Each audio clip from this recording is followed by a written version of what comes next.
Hello. There may be a few people trickling in, but I'm going to get us started just so we can stay on time, mostly to make sure that we have lots of time for Q&A towards the end. Welcome. My name's Adam Barrett. My pronouns are he and him, or they and them, and I'm the programming coordinator for East End Arts. We're thrilled to have such a great turnout today, and especially with such a sunny, beautiful day outside, where I think many of us would prefer to actually be out in a park rather than maybe talking about them. But thank you for joining us. I just want to remind everyone, I sent this in the email that went out last night. We're going to be recording the first part of the session today so that we can share what we learn with folks who can't join us. Please feel free to keep your camera off until I give the signal that it's all clear, and then we'll open it up for brainstorming after we've stopped the recording, so that only our ideas stay in our ideas. Like we can share the good stuff once we've really locked it in. So I want to start today by saying that East End Arts acknowledges that our work takes place on the traditional territory of many nations, including the Mississaugas of the Credit, the Anishinaabeg, the Chippewa, the Haudenosaunee, and the Wendat peoples. East Toronto is home to many diverse First Nations, Inuit, and Métis people. We also acknowledge that Toronto is covered by Treaty 13, signed with the Mississaugas of the Credit, and the Williams Treaty, signed with multiple Mississaugas and Chippewa bands. In keeping with those treaties, East End Arts is committed to the ongoing stewardship of this land, and one of the ways that we do this is by striving to create waste-free programming, and we encourage those of you who are working in our shared spaces, like parks, to do the same. Another way that we do this is by encouraging telling stories and making art that engages directly with the landscape in our neighborhoods, because we know that a greater understanding of that landscape and its history will lead to a greater respect for the traditional stewards of the land to whom we are so deeply indebted. So I'm really thrilled to see so many of you here today that share these values. I'm so excited to hear your ideas for how we can make our parks really sing in 2021 and beyond. So I think we're going to dive right into learning about these parks and the grants that are going to fund the things that we're going to do in these parks. There's going to be about 45 minutes of us talking at you. And then we're going to open it all up for questions and some brainstorming. Just so everyone knows, Shana Hillman, who's the Executive Director of East End Arts, is going to be monitoring the chat today. So feel free to drop your questions in there. I think generally we're going to be pretty casual though. So, feel free to ask them when they occur to you, and we'll sort of figure that all out as we go. We're going to have fun. We're going to talk about making some cool stuff. And I think we're going to dive right in. I'm not going to go through and do the whole introductions. Everyone will just introduce ourselves as we go along.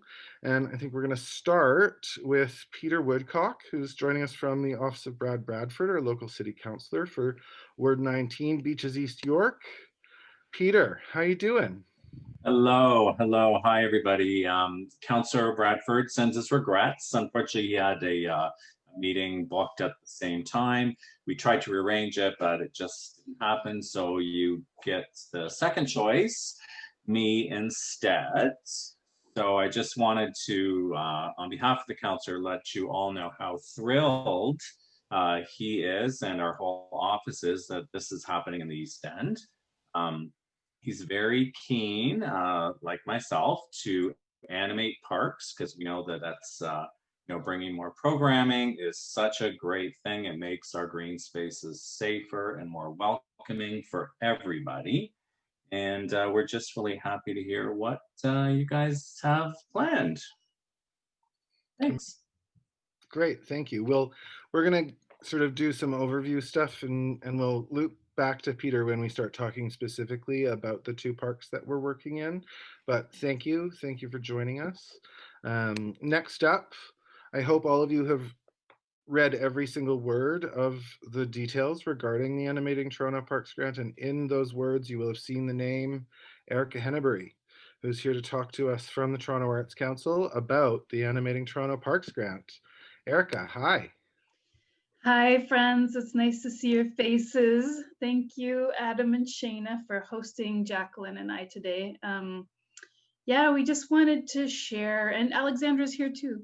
Alexandra. Um, I just want to share some information with you, just at a high level, about the Toronto Arts Council's Animating Toronto Parks Grants program. Jaclyn is going to talk about the Toronto Arts Foundation's Arts in the Parks program. These programs kind of work together. So if you get a TAC grant through the Parks program, you get all of these amazing supports that kind of will wrap around you and really help you in specific ways that you need help from the TAF Arts in the Parks folks. So I'll talk through the grant part. Jaclyn will talk through the sort of supports part.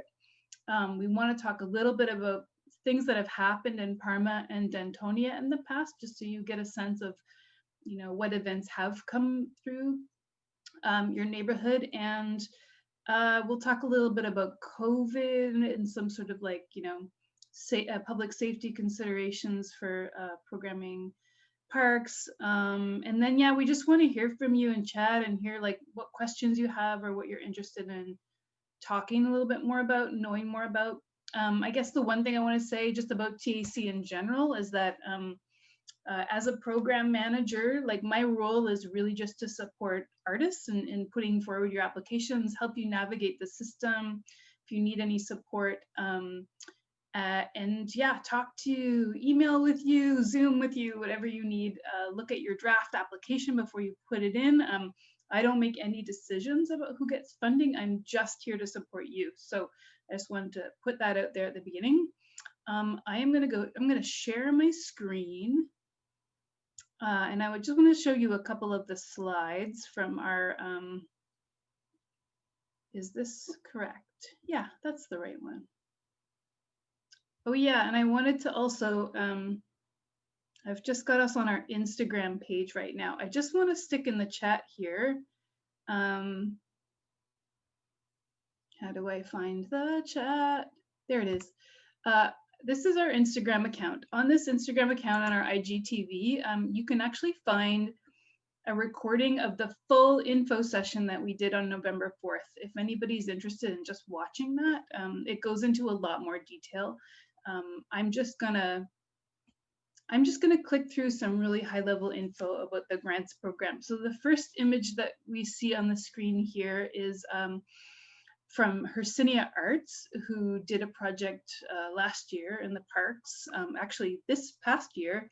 And in fact, they were able to do some performances during COVID times, which was really amazing. So in this picture, to describe it a little bit for anybody with low vision, they have somebody who is on an aerial hoop in a park, and the sun is kind of shining behind them, and their hair is kind of hanging down because they're upside down, and there's sort of trees around them, and there's some folks watching from a very safe distance.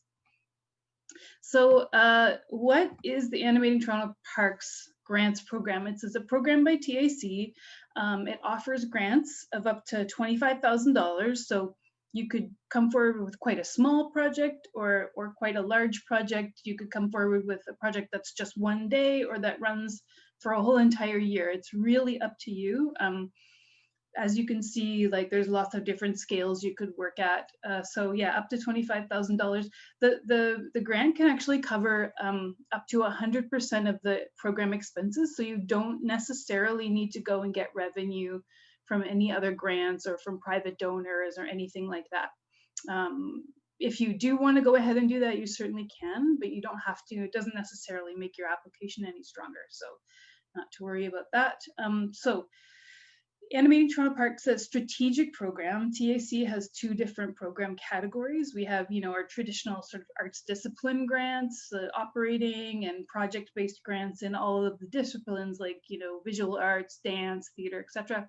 And then we have strategic programs, and these are programs that are really working to target a really particular area of programming or something that the TAC is responding to that's part of our strategic priorities. So this particular program is really looking at programming parks that are outside of the downtown core and really wanting to support artists living outside the downtown core and also wanting to support communities by providing free accessible programming to them. So if you have, say, for example, a grant already, like in theater, you have a theater project grant, or maybe you're part of an organization that's on operating in the visual arts program or something like that, you can also apply for a strategic program. So you can have one grant in each of those two categories that I mentioned.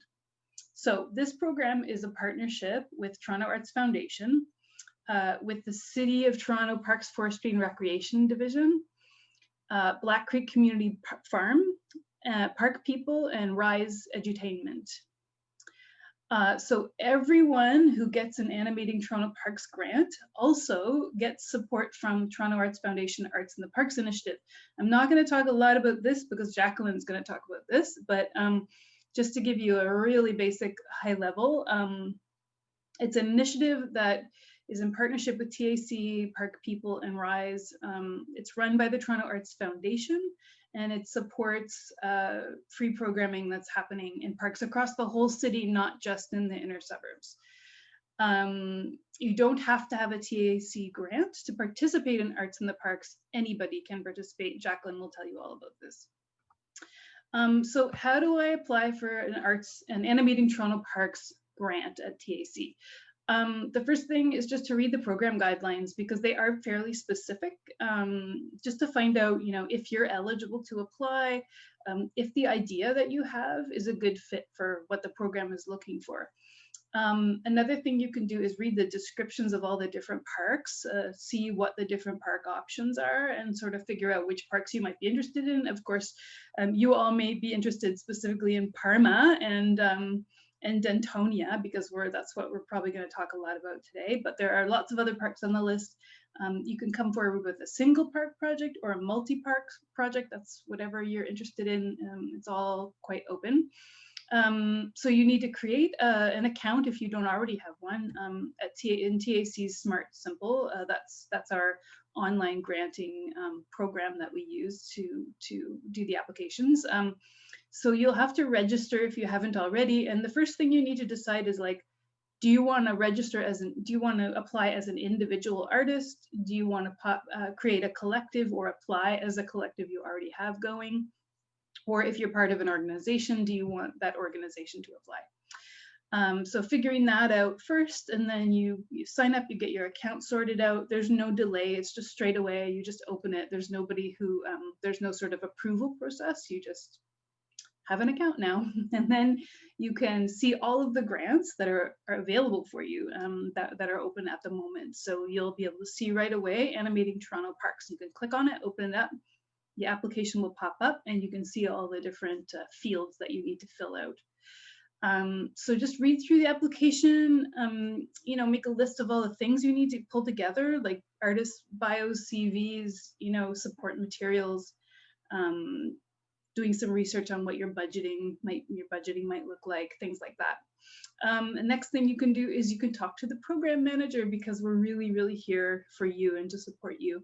You can run through your idea. You can ask questions about how the programs have gone in the past. We could share with you, if it's interesting to you, maybe the project summaries of previous projects that have gone through. We can point you to where on the, Toronto Arts in the Park, or the Arts in the Parks TO website, all the other previous listings are, so you can check it out. Things like that. We can just kind of help you navigate. It is quite a complex, programming in parks is quite complex. It's a very complex, multi-stakeholder, extremely nuanced way of working, and it can be really intimidating the first time around until you sort of get the hang of it, but we can really help you figure that out. We can help you negotiate, with all the various stakeholders. We can help you, understand all of the different things that need to happen, and we can support you through all of that. So talking to me before you apply, you can do that. And any grant you apply for at TAC, I would really suggest to just have a good chat with the program manager first and just tell them what you're thinking about and hear their feedback before you apply. And then you just have to submit your grant. So easy. It's really easy. and this grant is due on December 14th at midnight. So, you know, if you've got some videos to upload, it's probably better to do that before, like, you know, 12:50, 11:50. I mean, on the Monday, like, you probably should do it earlier that day, because sometimes the website can go down. However, I will tell you, if something like that happens, don't freak out. Just call me and I'll help you through it the next day. Not a big deal. What does the program offer? So it offers grants of up to $25,000. It offers in-kind support through Arts in the Parks. It offers support actually from Parks, Forestry and Recreation. We have a staff member that we work with, Andrea Damiano, who's a total permit ninja. She's amazing. So we'll put you in touch with her. She will help you navigate the quite complex and bureaucratic permitting system and just help you figure out, you know, what kinds of permits you might need. Maybe you only need a special events permit, and that's the permit that is free as part of this program, because Parks, Forestry and Recreation, as our partner, has agreed to waive the cost of this permit. So, so that's part of our partnership with them. So yes, you'll get a Parks, Forestry and Recreation special event permit, but there may be additional permits that you might require. So we'll help you kind of navigate that. You will get general liability insurance for your event that we will cover, TAC will cover.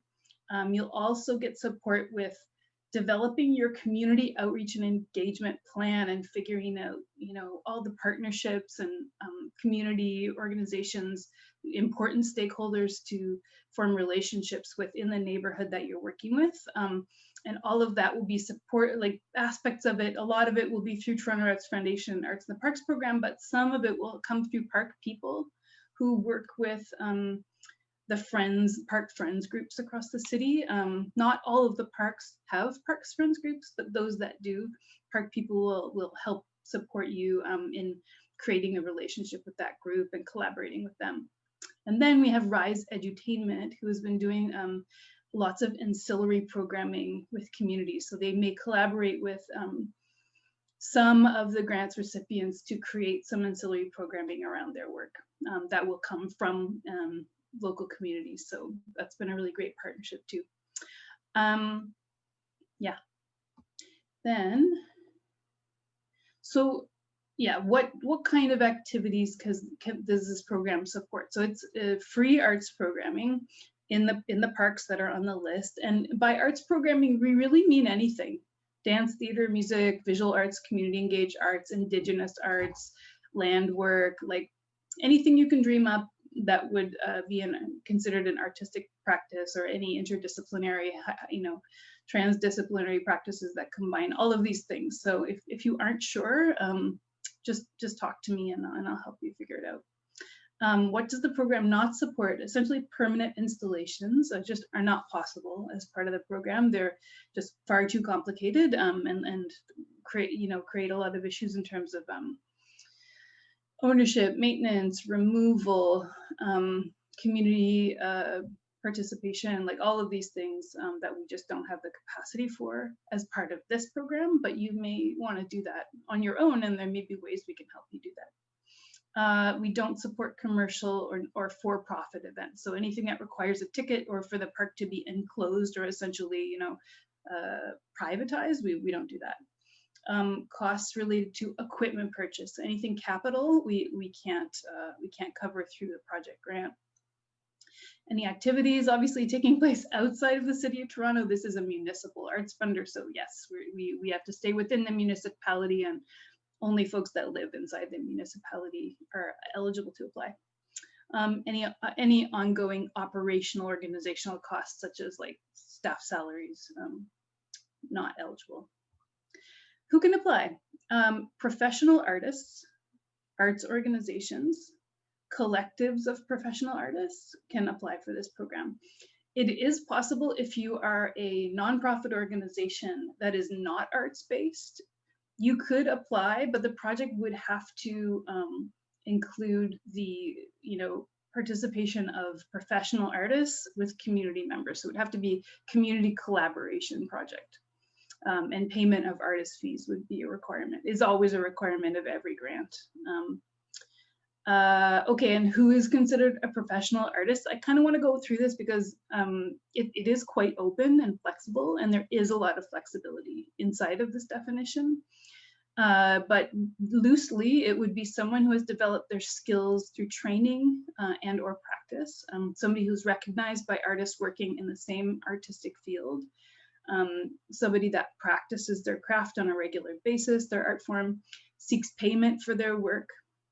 Whether you get paid or not doesn't matter, but you want to get paid. The ideal is to get paid. And somebody that has a history of public presentation or exhibition. And I think I explained this a little bit earlier, but yeah, we have those two categories of funding: arts discipline, strategic programs, and you can have one in each. I don't really need to go, I don't think, into application assessment, but it is assessed by a jury of peers. So it's not, again, not by me, not by city councilors, not by Toronto Arts Council staff or city staff. It's strictly a peer jury. Just want to mention briefly accessibility grants. For every project grant at TAC, there's an additional grant that you can access for up to $5,000. And that's really to cover the costs of access supports for artists with disabilities and for artists who are deaf. So it's not, you know, so that you can cover the cost of ASL, you know, for community, for an audience. It's really just to support the artists being involved in the project. Any other accessibility costs related to audience or participants can be put in the regular, inside of the regular budget. This is above and beyond. So this is 25,000 plus 5,000. So you could get 30 in total maximum. We also have application access support. So if anyone needs any support in navigating the granting system or you know, figuring out how to develop your application, putting it together, writing the application, submitting the application, final reports, anything like this, you can access up to $500 a year to cover support service providers. That's it. I just want to pass it on to Jaclyn now to talk about arts in the parks. Thank you. Thanks, Erika. Okay, so hi, everybody. My name's Jaclyn, and I'm the Community Engagement Manager at Toronto Arts Foundation. I have actually been working on Arts in the Parks since it first started. So the program started in 2016, which is also the first year for the Animating Toronto Parks Grant program.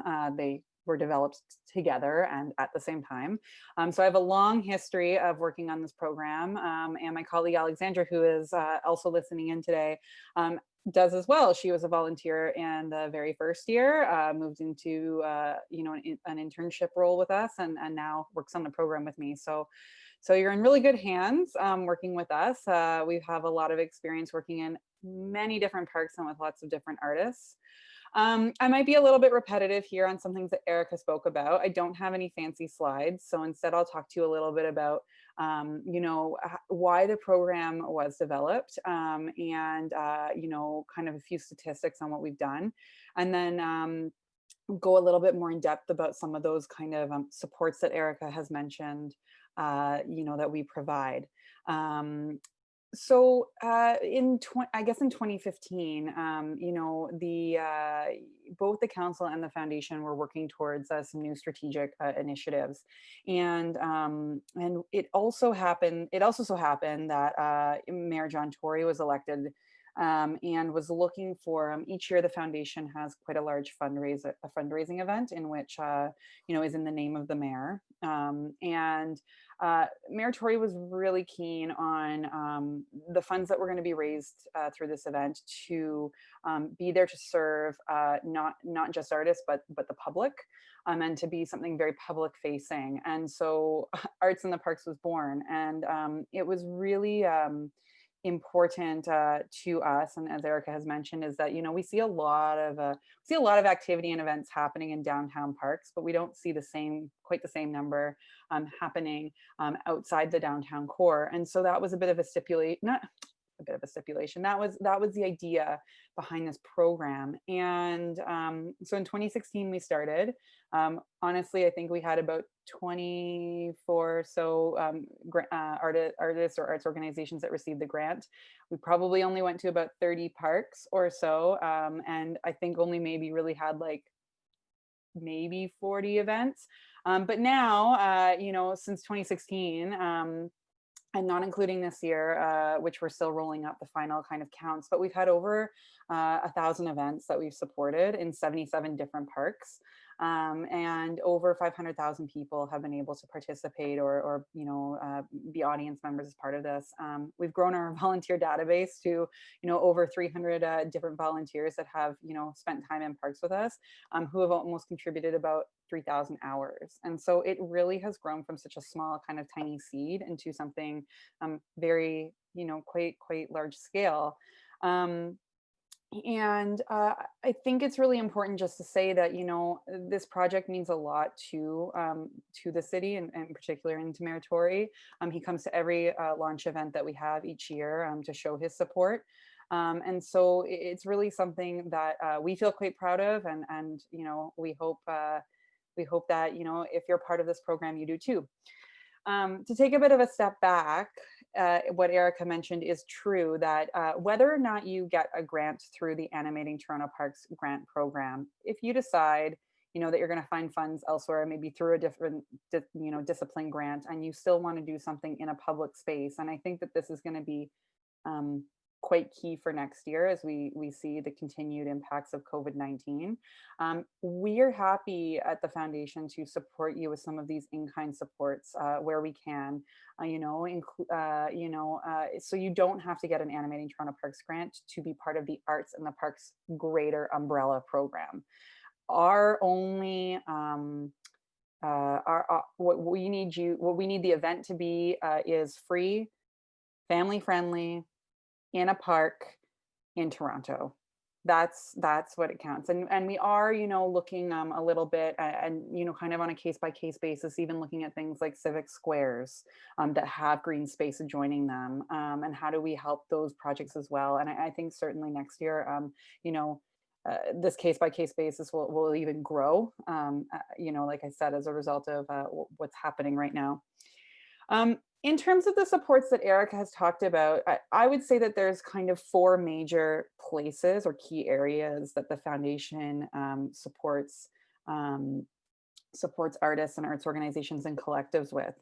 The first one is marketing. So we have quite a large marketing campaign as part of our contribution. And so that might include, inclusion in an annual brochure that gets delivered to, we print about 300,000 of them per year. And so, and the majority of those get spread out into these key areas downtown. We work with we have a lot of media partners that help us. So Star Metroland Media, you might know, some of their newspapers are, the North York Mirror or the Etobicoke Guardian. They're those free community newspapers. The brochure goes in there. We print individual flyers for each of the park communities. So for example, in Parma Park, if there's 3 artists that are going to be presenting, all 3 events will be promoted together, on materials like that. We do quite a large digital campaign as well. That in particular was very important this year, kind of cutting back a little bit on paper and handing paper to somebody else. So we do quite a large digital campaign. And then there's some other really interesting things that we've been experimenting with. This year we did a whole a geo-fencing campaign, so digital ads that would show up on your cell phone, for example, and, working in the park communities to do that, so being really strategic about that. So marketing is one. Community outreach and engagement is the second. So we have a full-time staff member who's not with us today. Her name is Hasanika, and she really is the person that you will go to talk about, who are the community members you're trying to engage and how do I reach them? So how do we take these marketing materials and then actually engage community members with them? And get them involved in our event. And like Erika mentioned, Park People being one of our partners, Hasanika is kind of like your through line. And so she'll connect you to your Park Friends group, or, another, other community organizations or businesses where that Park Friends group might not exist. And so you'll work really closely with her to get that work done. The next one is a community volunteer program. So like I mentioned, over 300 volunteers. Those volunteers are supplied by us. It's really important that everybody understands that our volunteers are there to really act as, ambassadors of the initiative in a very customer service oriented role. So they'll be there to greet your audience members. They also, this year, and I'm assuming next year, will be there to help you with some of those COVID-19 restrictions that we'll talk about a little bit later, that the city has put in place, and so all of our volunteers are well aware of what is happening, and what needs to be done by audience members and event producers alike to understand how to keep people safe in the times that we're in right now. And then, so it's 1, 2, 3. The fourth, our volunteers also help us with, is evaluation. And so we evaluate this program. I'm so sorry, if you get a grant for this program, you'll get lots of surveys from us to fill in, numbers, statistics. You'll get one from Erika, you get one from us. But it's really important for us to track impact, and be really transparent about that. And so there's actually like multiple years of evaluation right now on the Toronto Arts Foundation website. I'll throw that into the chat later so you can read a little bit about it. But it's really important for us to be transparent, because just like many of you who will apply for this grant, the foundation is a nonprofit organization. We have funders who we go to because, Toronto Arts Council doesn't give us money because of our very close relationship, but we go to other funders and foundations. And like I mentioned, we have fundraising events. So we have to be really cognizant of that and transparent. And so I think that might be where I leave it for now, unless I'm missing anything, Eric or Adam, that you want me to go more in depth about. But I will say that I think as much as we say that, regardless if you get a grant through Animating Toronto Parks Grant program or not, you can be a part of this. We definitely do focus our priorities on helping the Animating Toronto Park Grant recipients, and specifically those who have not done this program, the type of work in outdoor spaces before. So we always start prioritizing there and making that list downwards, just so we make sure that it's really helping you get the work done. We really see that, we want to make sure that we're supporting both the community get involved, but also you, so that you can succeed. We get lots of phone calls after you receive your grant. We get lots of emails with lots of questions. We've advised lots of times about the weather forecast and whether or not you should cancel or not. So once you get a grant, there really is no silly question. All of us are really open to kind of talking through your ideas and if you have any questions or concerns. Anyway, I think that's it for me, unless I've missed something. I don't think so. I think it's great. I'll just speak to everyone in the room. I have worked on Arts in the Parks projects in the past, and I can say that the support that you get from the foundation side for the Arts in the Parks piece, in particular the marketing support, is absolutely spectacular and a real kind of benefit to the whole endeavor, and that East End Arts will also be definitely offering our support on marketing. We'll also be able to offer support on outreach for a few projects, and so for those of you, especially those of you who might be entering into the idea of working outside for the first time, please apply for this grant. If you don't get it, please talk to us anyway. I think that it's important for us to keep these dialogues, especially as we're all sort of coming to terms with working outside more, which for me is thrilling. But I know for some people who haven't done it, it can be like, where do you put this stuff? So trust that you can put in your application for your amazing ideas and that you will in fact be supported. One of the projects that I did was a kind of, slightly ridiculous dream where we thought, is it even possible to do this? And it was through the support of the various people that were involved, including Parks, Forestry and Recreation and Parks people. And there's a really strong network of support around this entire initiative. So thank you, Jaclyn, for telling us about that. I think it would be great right now. Peter, you're still here, yeah? Why don't we, I think it would be great if we could talk a little bit about specifically Parma and Dentonia parks. And Peter, I wonder if you could talk to us just briefly a little bit about the communities that are around those parks, maybe some of the challenges that have been faced there that the counselor's office is sort of working with. And then Erika, maybe after that we can talk about, Erika and Jaclyn, anyone, about some of the projects that have already happened in Dentonia and Parma. I think that would be a great sort of next step for us. Peter, over to you. Okay, so now I have to say with Councillor Bradford, only 2 years. The north of the Danforth area is kind of new to me. I used to be with the previous councillor, so south of the Danforth. So I kind of know those parks a little bit better. I do know that there have been some safety concerns at both of those parks. I'm sure we've heard of events that happened just over the last few months, specifically at Dentonia, and I know there have been some other art projects to kind of make it feel like a safe space again. And so that's where, working with these parks is really important to Councillor Bradford. I know for myself, before I even worked at City Hall, I lived right across the street from a park that was really not a happy place. And it was, parents didn't take the kids there, which it just sat there empty and just kind of attracted the wrong activity. So that's when you speak of forming a Friends of Parks group, that's what I did. And it kind of transformed not only the park, but the entire neighborhood. So these are all really great ideas and things that I think are really helpful. Will help these two parks. That's great. Thank you, Peter. And it's so great to work with the city council's office that has, that kind of passion for spaces, Yeah, definitely.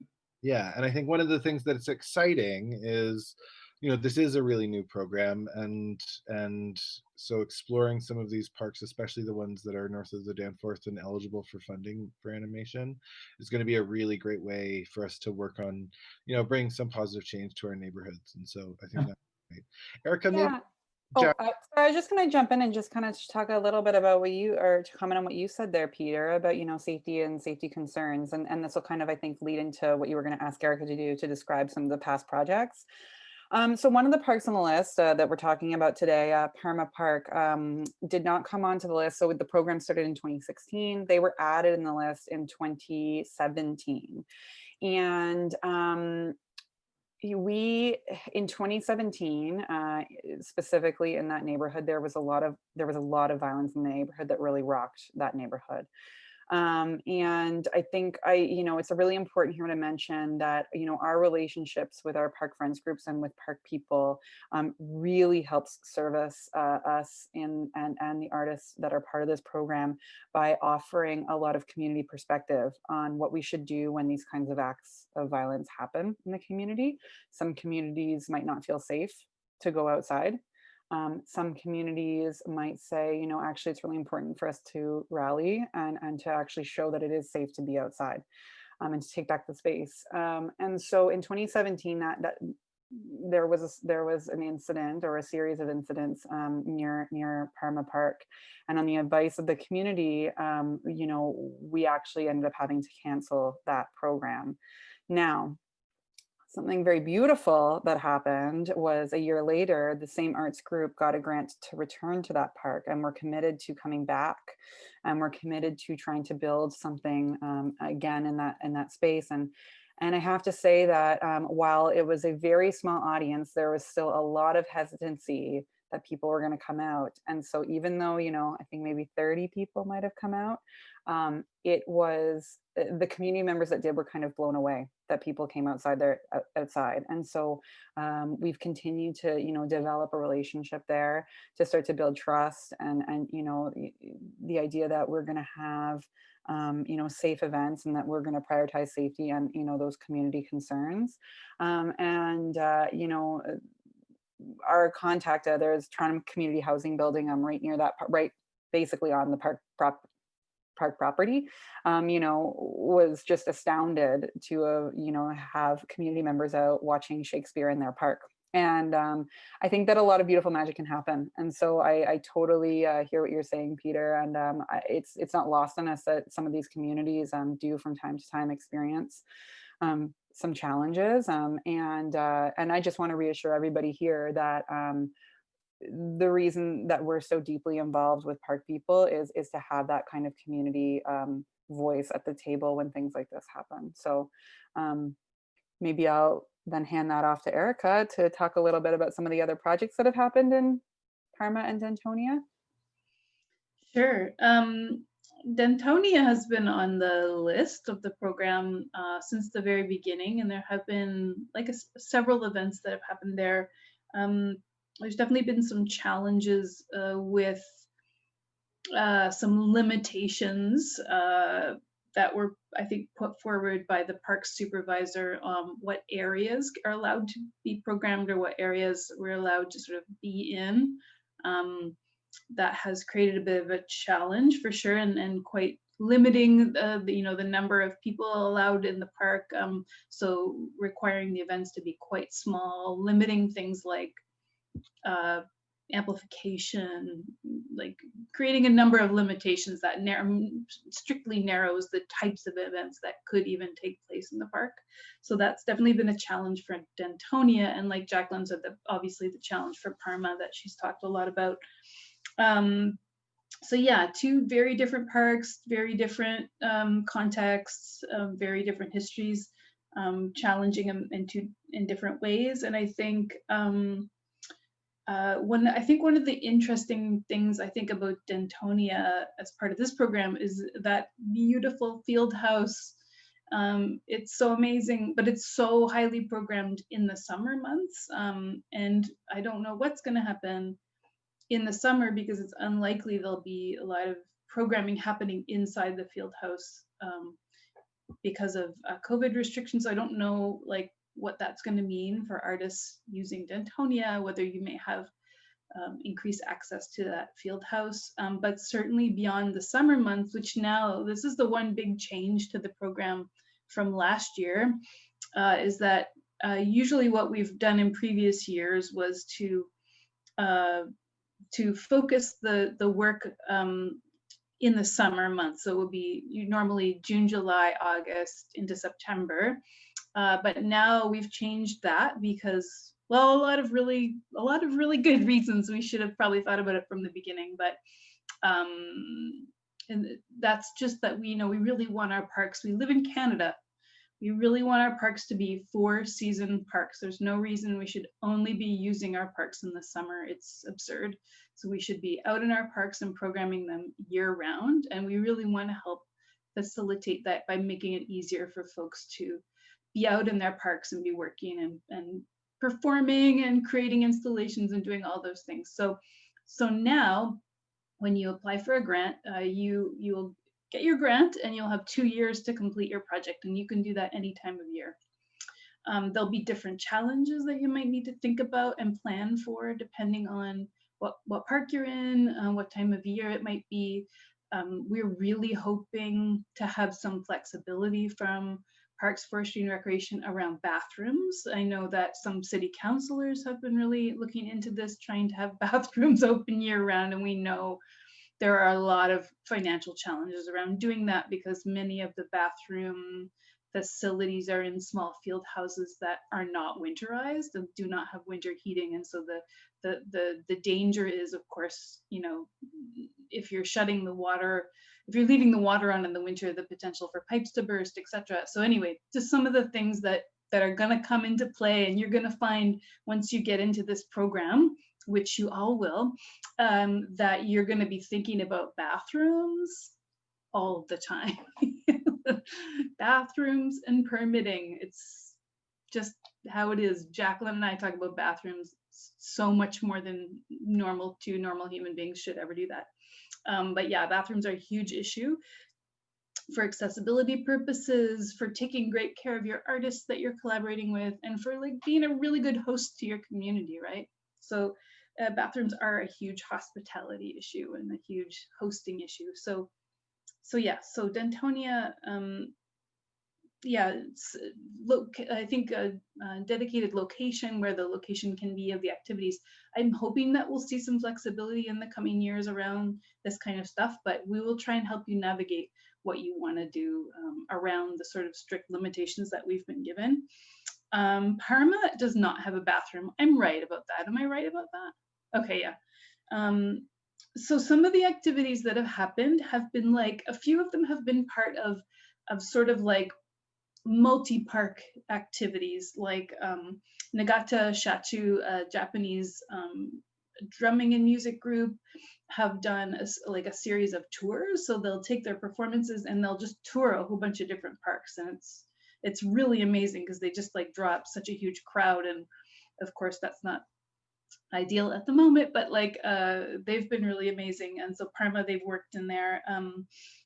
Also, there's a group called Tune Your Ride. Excuse me, my throat is so dry. The heat is on, it's so dry in my house now. Sorry. So Tune Your Ride is this really amazing group that runs the Bicycle Music Festival, and they have these music festivals where they've created these generators that are powered by bicycles. So they have this like stand of bicycles that the audience can actually get on, and as you cycle, you actually power all their equipment and their amplifiers. So they've been touring around with this amazing music festival. They've done a performance in Parma, so lovely. We've also had a dance company called Keija to Dance, and they've done multi-park tours of their performances, and they did one in Parma. Shadowland has been to Parma with their multi-park, beautiful multi-park community parade project. Sarvanas Riate, a visual artist, did a beautiful light sculpture installation that was created with community members and installed in Dentonia. So, it would start to get dark out, and these like beautiful sculptures would get plugged in, and the community could come and like visit these sculptures. It was really lovely. And then going Shakespeare in the Rough, I believe. Did Shakespeare in the Rough do it? No, Driftwood. Right? Driftwood. Oh yeah, to Parma, you talked about that already. Sorry, all the Shakespeare, so many Shakespeare companies, I sometimes get them mixed up. Yeah, and then a few years before it was, I'm so sorry, Driftwood, of course. The years before there was a festival called the Four Worlds Festival, and they did like east, west, north, south iteration, and their east iteration they did in Dentonia. It was a really great, they did like outdoor like kind of festival all day, multidisciplinary performances. So dance, theater, music, art installation, like puppetry, like all these different forms coming through these parks has been really, really interesting to see for sure. Yeah, what else could I say? I guess that's kind of it about the two parks specifically. Is there anything I'm forgetting here, Jaclyn? I don't think so. You want to talk about like COVID, public safety planning, stuff like that a little bit? Would that be useful? Yeah, let's do that. I know Erika is going to throw up maybe a link to some of the city's guidelines. So why don't I talk while Erika's looking for that? But Erika mentioned, described one of the photographs of an event that did move forward. So as everybody knows, this year was a little bit haywire and hectic. I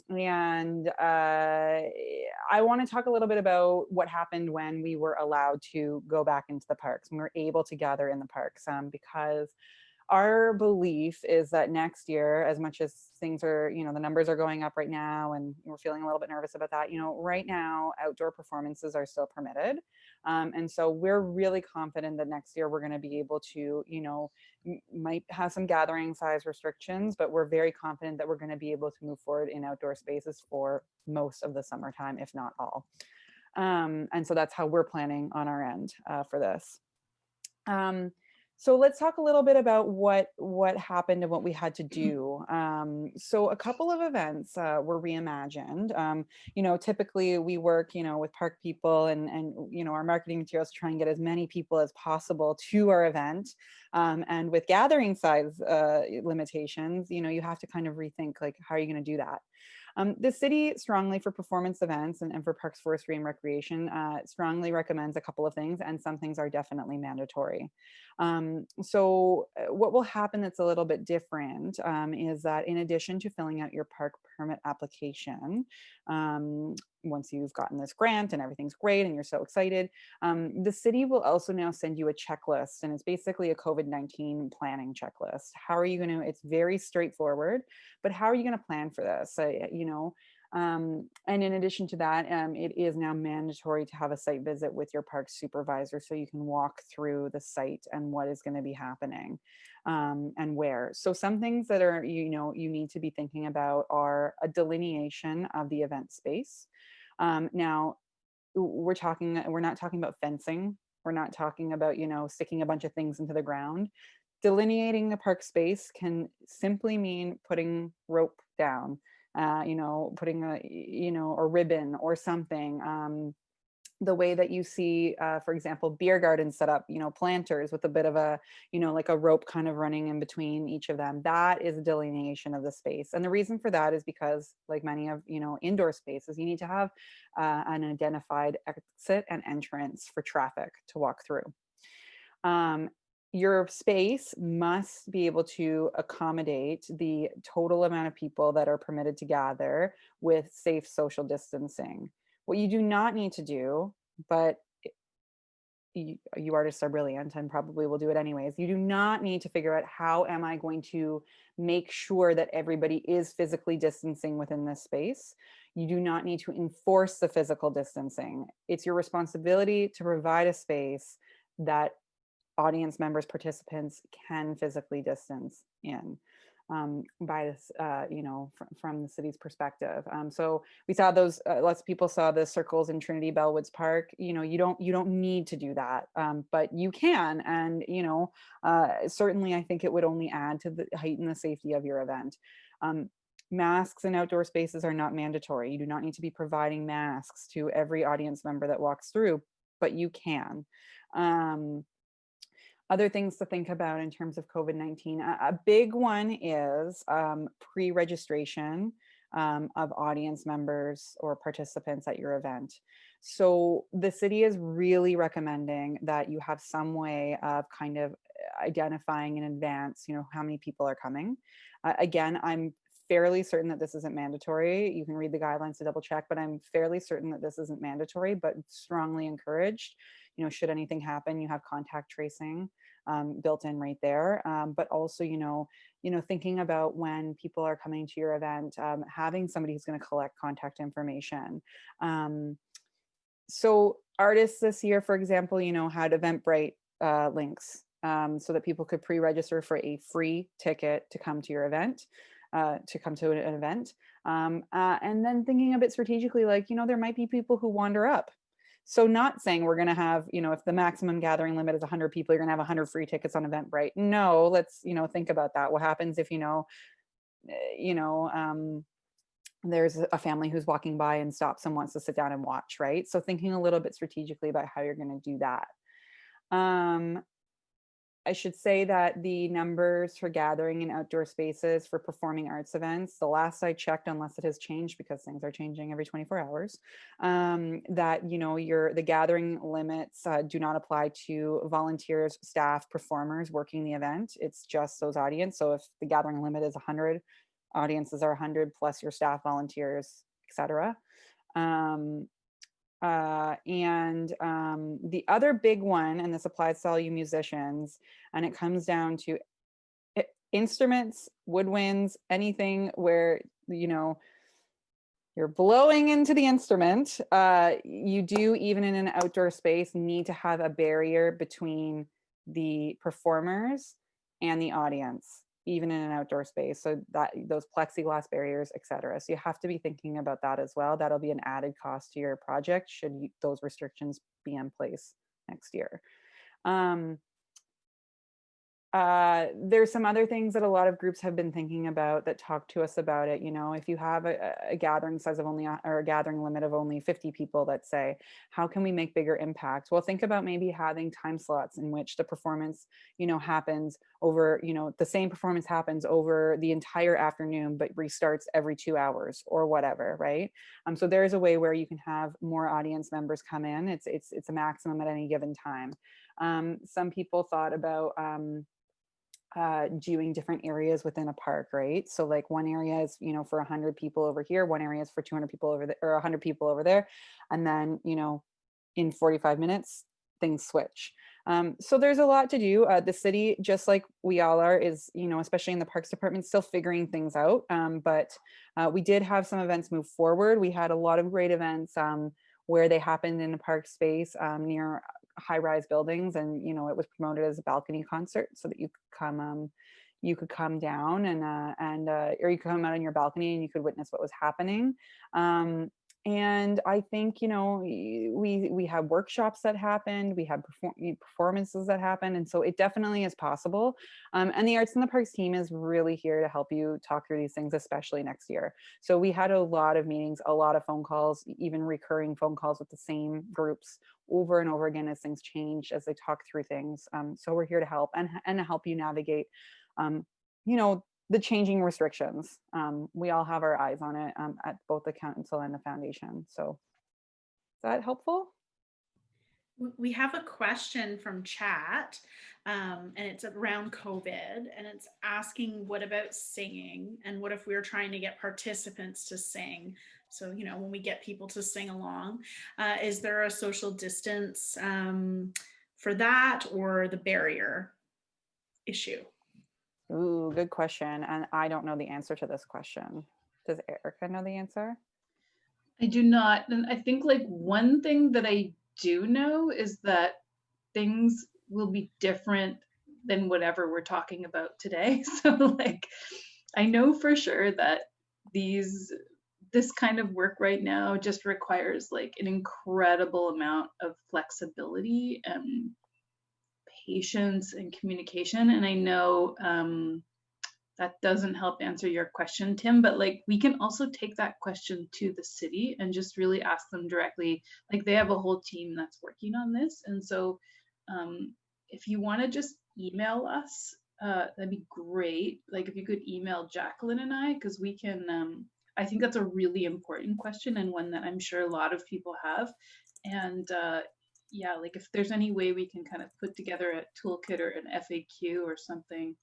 It's hard to, because things keep changing so much and we don't want to give people wrong information. And so what we've been doing is just like, you know, putting the Ontario and the Toronto information out there. But that's a great question. And I don't know that there is an answer to that. I think each practice will have its own like really specific you know, questions and challenges, and certainly choirs are really having a hard time right now. Anybody that does work with choirs really having a hard time doing a lot of Zoom choirs and not feeling super happy about it. You know, like I think a lot of people are having that exact question. So thank you for that. I will say too, just to jump in as well, for anyone on this call who has not signed up for the Toronto Arts Council newsletter, the council does send out bulletins, I'd say probably on average every 2 weeks. And typically, I want to say every 2 weeks because they really only send them out when there's new information to be had. And so they're meant to be COVID-19 updates. So anytime restrictions change that directly impact the performing arts or, you know, or arts events, it definitely is worth signing up for because you will get that information, and we're trying to piece it out a little bit to put it in plainer terms because it's very confusing. I mean, I don't even understand this whole red, orange purple, whatever colors now. Yeah. It's very confusing. So we're trying to simplify it a little bit. There is also today, it just came out, it's with Ryerson, the City of Toronto, and TAF, Toronto Arts Foundation. It's a guide for reopening for indoor venues, but it is broken a little bit by discipline. And I think it's a living document. It's a website, so people can go to it. And as things are updated, it would be good to bookmark that for once you're successful with your grant. I'll put it in the chat. And the other thing I'll say before we sort of wrap up the recorded section here, so I'm saying this for those of you who are watching us at a later date. One of the things that I think East End Arts can do to support some of the activities that are happening is that we also have a living document of kind of safety protocols that we've used for some of our activities. And I think we probably all agree that you know, the safety of our artists and staff and performers is, you know, really, really important as we approach this work. And one of the appealing things about doing work outside is that it feels safer. And so I think sharing as much of that kind of knowledge as we can is really important. And then, yeah, I'm gonna push the big button. I'm gonna turn off the recording. I expect everyone to flood into the cameras. Those of you who are watching us later, please feel free to get in touch. I'm Adam from East End Arts. Thank you. And I guess I pushed the stop button. Let's see. Hopefully this doesn't end the meeting though.